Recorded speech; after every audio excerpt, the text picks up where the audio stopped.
Nous avons passé toutes les épreuves et nous n'allons pas souffrir une deuxième fois. Alors maintenant, la vie est plus facile. Voici Tran Jianlan, représentante à l'APN venant de la commune de Shizhou, située dans la municipalité de Chongqing, et également directrice de la coopérative de Sanhong qui produit du piment depuis 2003. Grâce à elle, 300 foyers ont pu sortir de la pauvreté. Cela a commencé en 2003, lorsque j'ai vu une annonce du gouvernement local à la télé pour recruter des distributeurs de piments. Je me suis inscrite et j'ai gagné une place. C'était une grande opportunité. Mais son modèle précis, Tran Jianlan a dû partir de zéro. Les débuts sont douloureux et le retour sur investissement est nul. En 2008, sa coopérative est encore mal équipée.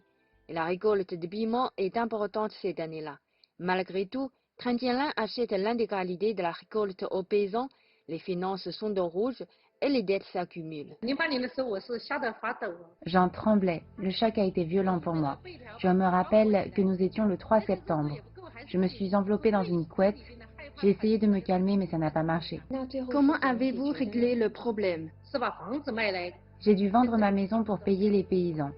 Ils ont tout investi dans le piment pour avoir des revenus pour le nouvel an. Après cette crise, Tran Jianlan a compris l'importance d'une bonne chaîne industrielle pour l'agriculture, qu'elle peut accroître la capacité de résister aux risques. Ce n'est que si nous formons une chaîne de plantation, de transformation et de vente et améliorons continuellement notre capacité à résister aux risques que nous pouvons assurer le développement durable de l'industrie. La coopérative a donc commencé à installer et à améliorer ses équipements.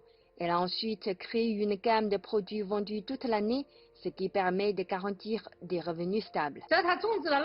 Tant que nos paysans cultivent du piment, ils ont de l'argent qui sert à la scolarité des enfants, aux frais médicaux ainsi qu'à la construction de leur maison.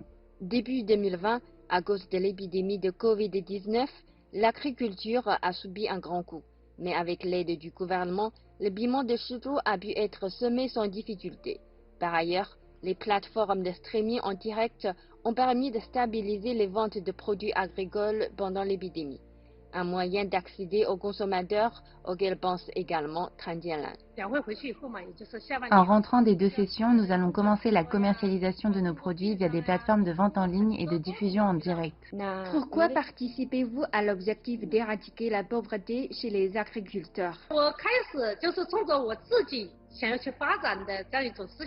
J'ai lancé mon entreprise pour des raisons personnelles, mais avec le temps, j'y ai trouvé un sens nouveau. Tant que le revenu des paysans augmente et qu'ils sont satisfaits, je pense que ce que je fais est significatif. Et pour faire face à la réduction de la main-d'œuvre rurale due à la migration urbaine, Tran Jianlan a une proposition pour les 2 sessions. Je propose d'élever les revenus de l'agriculture pour susciter des vocations chez les jeunes. Couplé à la haute technologie, il s'agit d'un moyen pour maintenir un développement agricole durable. Fin février 2020, le nombre de comtés frappés par la pauvreté dans le pays a été ramené de 832 à 52. Le ministère de l'Agriculture et des Affaires rurales du pays envisage de mettre en place un système de conseil en technologie industrielle dans ces endroits, en utilisant la science et la technologie pour que tous les pauvres restants soient sortis de la pauvreté d'ici à la fin 2020.